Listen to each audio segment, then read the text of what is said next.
Quand dans Jean, Jésus, quand il a dit tout est accompli, quand il est mort, il a tout accompli. Il a tout fait sur la croix. Il a tout. Il nous a délivrés du péché. Il est venu pour nous guérir. Ça commence par la croix, par son sang. Les souffrances de Christ, qui ont pour but d'offrir la rédemption de l'humanité déchue. À ce moment-là, la souffrance de Jésus est venue à terme sur la croix. Quand il a dit tout est accompli. On parle on parle de nos douleurs, de nos échecs. Mais Jésus a tout porté ça sur la croix pour qu'on puisse être guéri. Il a porté nos souffrances. Il dit bien, cependant, ce sont nos souffrances qu'il a portées. Pas juste nos péchés, nos souffrances, nos douleurs. Il faut se lâcher de se plaindre. Parce que Jésus a été humilié, frappé, brisé. Il a eu l'esprit brisé sur la croix. Bien plus qu'on peut endurer.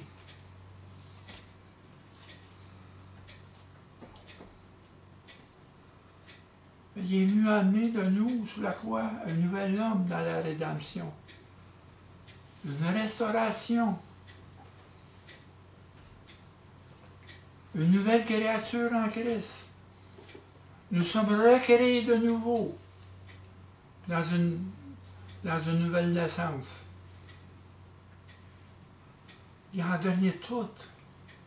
Dans le dernier chapitre d'Apocalypse, ça va être la nouvelle terre qui va être recréée, les nouveaux cieux. Nous sommes les prémices de sa création. Il commence par nous recréer de nouveau. Nous sommes les prémices de sa nouvelle récréation. Après ça, ça finit par la terre. Nouvelle terre, nouveaux cieux. Ça commence par nous. Amen. Parce que Dieu, avant le péché, il a créé la terre et les cieux pour partager la gloire avec l'homme qu'il a créé. Et maintenant, l'homme a été sorti du jardin, mais il retourne au jardin, dans une nouvelle terre et des nouveaux cieux. Aussi que la nouvelle Jérusalem, le tabernacle de Dieu. Dieu va être au milieu, l'agneau va être là, au milieu de nous. On retourne dans le jardin. On retourne, c'est un retour dans le jardin. C'est le plan de Dieu, de la rédemption.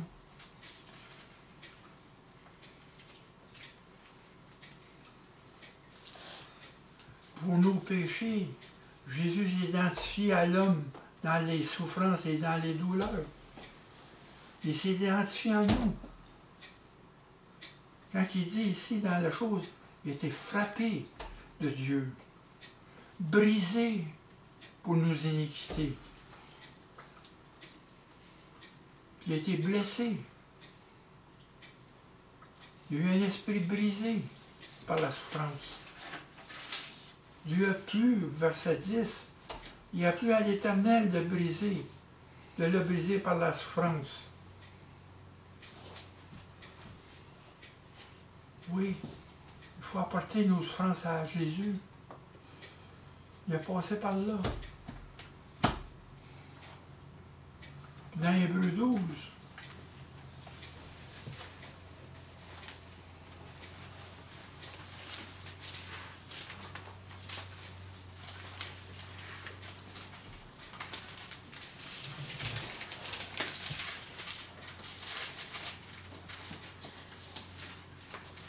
au verset 2 et 3, ayant les regards sur Jésus, première des choses, ayant les regards sur Jésus.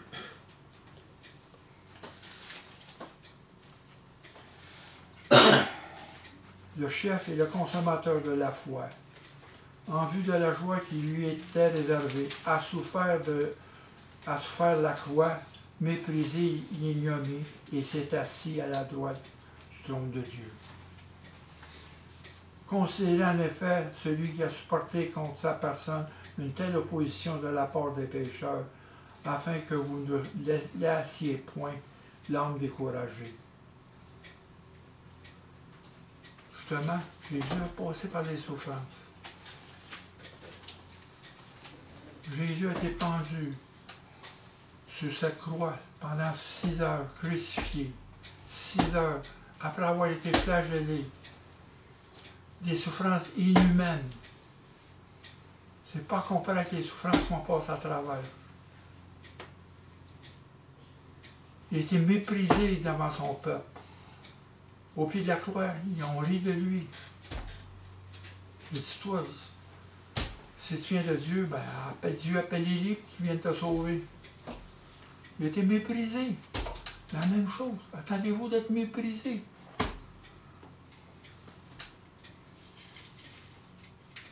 Parce qu'il est nu. On a notre salut. Il est nu pour notre salut. On a le salut de nos âmes au prix de notre foi. C'est simplement la foi. Foi. Foi, c'est pas de comprendre, c'est de croire. Faith is not to understand, it's to believe. C'est ce qu'un prédicateur m'a dit une fois, un ami.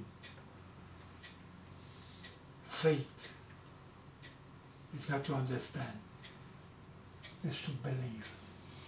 Nous sommes des aveugles dans un sentier où que Dieu nous mène par la main. Tous et chacun, au son de sa voix. Il dit bien à Isaïe 42, 16, vous les aveugles, je vais vous emmener par les sentiers que vous ne connaissez pas. C'est ça qui est la vie. La vie, c'est un désert. La vie, c'est un désert. On tourne dans le désert. Jusqu'à temps qu'on passe dans l'autre passage, le Jourdain. On a passé un passage du péché à la sainteté, René nouveau, mais là, il y a un autre passage. Et on marche dans ce désert. Mais c'est par la foi. C'est pas par notre force qu'on peut y arriver. Parce que personne ne peut se justifier devant la loi. Il ne faut pas tomber devant la loi. Mais, si on remarque,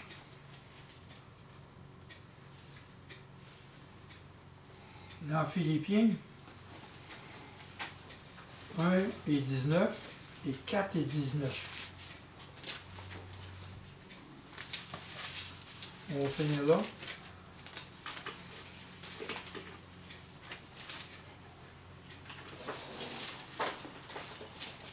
Philippiens, chapitre 1, verset 19.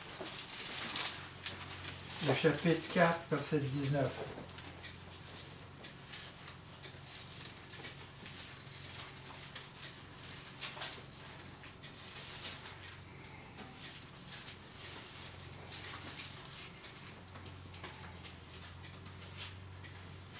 Il dit, car je sais que cela tournera à mon salut et à l'assistance de l'Esprit de Jésus-Christ.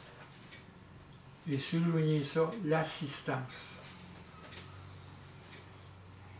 Après ça, au chapitre 4, verset 19, « Et mon Dieu pourvoira à tous vos besoins, selon sa richesse, avec la gloire en Jésus-Christ. » Quand on parle d'assistance, on parle de provision dans nos vies.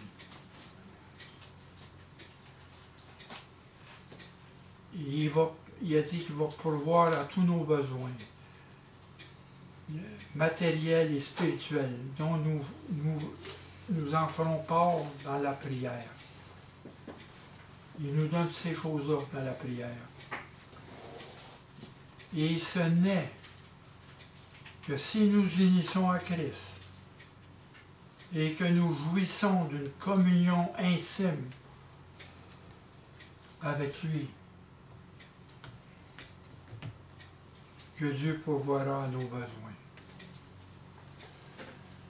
Parce que Jésus demandera, demeurez en moi, et tout ce que vous demandez au Père, le Père va vous l'accorder. Si nous avons une unité avec Christ en nous et une communion intime avec lui, nous avons donné notre vie à lui. À ce moment-là, Dieu va pourvoir à ses enfants. C'est tout simplement ça, la foi. Croire Dieu, avoir confiance en Dieu et se confier en Dieu dans toutes les situations. Si on voit Néhémie, il est venu avec du bois. Hein? On voit ça dans le chapitre au début. Il est arrivé avec du bois. Puis il a utilisé les pierres qui étaient ensevelies, qui étaient brisées, même des pierres brisées. Il s'est servi de toutes ces pierres-là pour monter le mur. Donc ça a pris deux matériaux pour bâtir le mur, le bois et les pierres. J'aime cette analogie-là. Encore. Les pierres, ça représente la rédemption de notre passé. La rédemption de notre passé. Pour restaurer des personnes brisées comme nous.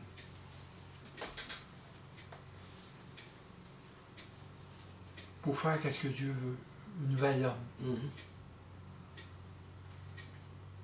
Quand on voit ce nouveau corps-là, à la résurrection ou à l'enlèvement, les corps vont être changés. On va être complet. Jusque-là. Il y a tout premier, quand il dit à Amos, je réparerai les brèches, j'en redresserai les murs. C'est exactement ce qui arrive dans nos vies. Il va redresser tous les murs. Le bois. Pourquoi le bois? Il s'en met du bois. Mais le bois, c'est une ressource pour le renouveau. C'est une nouvelle structure. C'est pour des nouvelles structures dans nos vies. Le Saint-Esprit, c'est une nouvelle structure. Le bois et la pierre. La pierre, c'est notre passé. Le bois, c'est pour des nouvelles structures.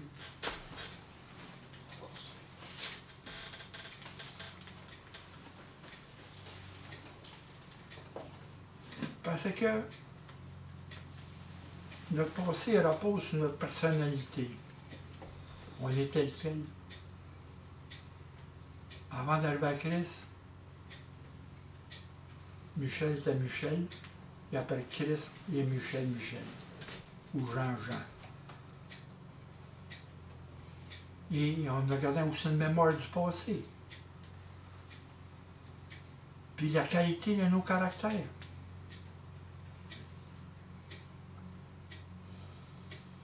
Parce que dans Philippiens 2,13, il dit car c'est Dieu qui produit le vouloir et le faire selon son bon plaisir. Retenez ça.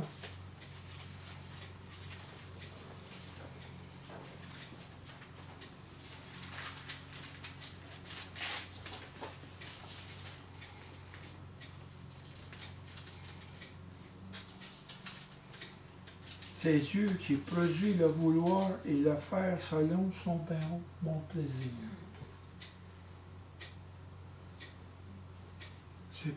Il faut laisser Dieu nous transformer. Et je pense que c'est en 16 dans Philippe, il dit qu'est-ce que j'ai commencé en vous, je vais le finir. La même chose. Il va enlever les murs, on va être complet. Mais il faut prendre patience. dans la transformation. Ça n'arrive pas du jour au lendemain. C'est comme une once d'or. Produire une once d'or. Bien souvent, dans les mauvaises mines, ça prend 4 minéraux. 4 tonnes de minéraux pour produire une once d'or que vous pouvez lever avec votre doigt. 4 minéraux. 4 tonnes. Ce que Dieu fait, il épluche les minéraux pour produire cette once de foi, cette once que Dieu veut. C'est qu'est-ce qu'il fait avec notre vie. Puis le passé, il faut regarder le passé, le présent et le futur. Mais il faut le vivre dans le présent moment. Parce que il ne faut pas ignorer le passé. Parce que quand on ignore le passé, ça ternit le présent. Et le présent est garant de l'avenir. Retenez ça. Pour venir à Christ, ça a pris toutes nos bavures du passé, toutes nos douleurs, tous nos échecs pour arriver à Christ aujourd'hui. Ça a pris tout ça, là. On ne peut pas dire, ouais, mais si j'avais commencé, je vais prendre l'autre chemin. Non. Ton chemin était déjà tracé. Votre chemin est déjà tracé avant la fondation du monde. Dieu vous a tissé des profondeurs de la terre et vous a vu quand vous étiez le mal informe et vos jours étaient comptés. Il vous a déjà formé dans les seins de votre mère. Il vous a vu quand on était une masse informe. C'est Dieu.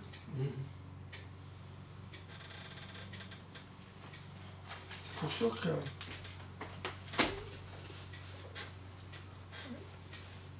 quand l'accusateur arrive, on va voir un petit peu plus tard, c'est que l'unité n'est pas simplement dans le confort de l'autre. Mais l'unité est là pour repousser Satan ensemble. To defuse Satan. Il est là. Il est là. Et dans la progression de notre foi, dans la progression de notre transformation, il vient encore plus s'engager contre nous. Qu'on ait des esprits abattus. Paul a dit, je peux être opprimé, mais je ne suis pas détruit. Je peux être abattu, mais je ne suis pas perdu. Retenez ça. Dieu est avec nous. Qui peut être contre nous? S'il y a un homme fort dans le monde qui est plus grand que toi, mais celui qui est en toi est encore plus grand.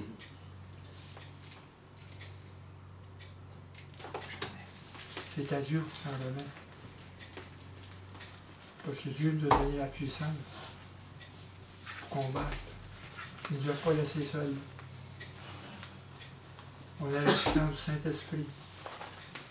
Puis qu'est-ce qui est bon que c'est en est mis, ce qu'on va voir, c'est que tout le monde s'est mis à part. Toutes les familles sont mises dans chaque partie de la muraille.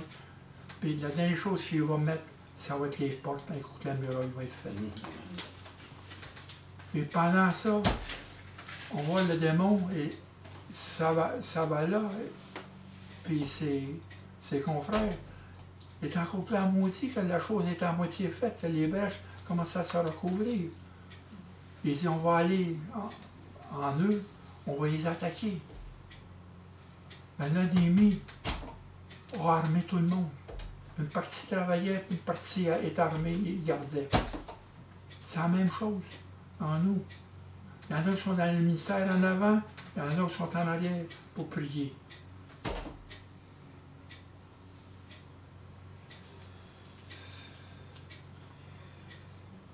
On n'est pas là tout seul. Il nous a donné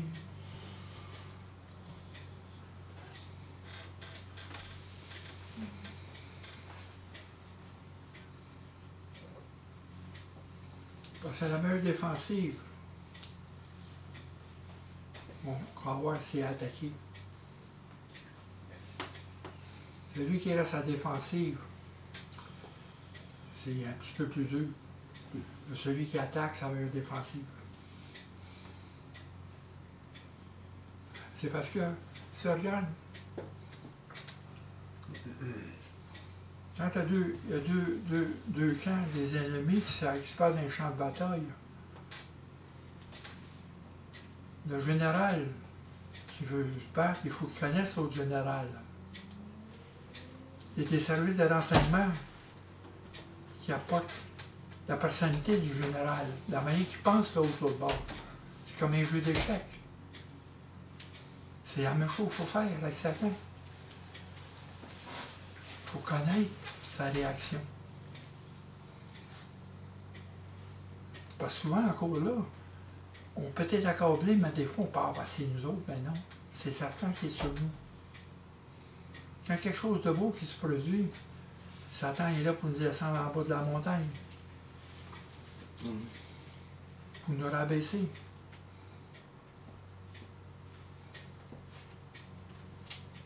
Parce que la puissance elle est là, la puissance de Satan est là. Ces démons sont là, dans le monde.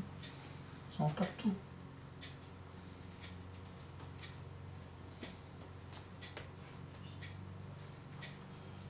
Mais ce que j'aime dans le psaume 46, quand il dit, même si la terre est ébranlée,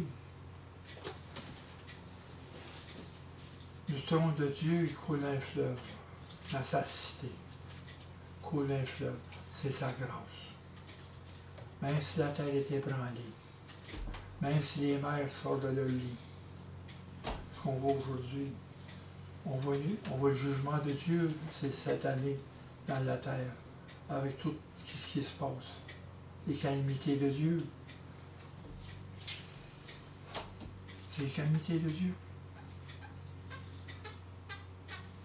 On voit l'enfer sur terre. Parce que Dieu a laissé Satan agir. Dieu a une laisse à Satan. Il ne peut pas aller plus loin qu'une limite.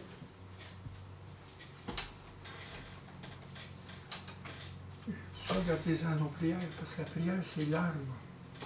C'est l'arme contre Satan. La parole, c'est l'épée.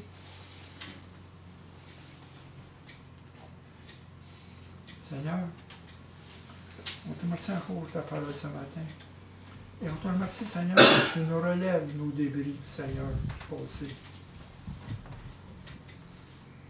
Et c'est toi qui amènes des guérisons dans nos... Et c'est toi, Seigneur, qui pardonne. Ta miséricorde est grande. Car ta bonté ne s'épuisera jamais, Seigneur. Et on garde silence devant toi, Seigneur, parce que tu es bon. Parce que c'est toi qui agis. Et ta miséricorde va être avec nous jusque dans l'éternité. Et à tous les jours, Seigneur, on va habiter ta maison.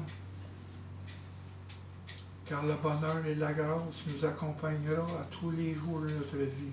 Ainsi en est ta promesse. Sois loué, Seigneur, sois loué. Au nom de Jésus-Christ. Amen.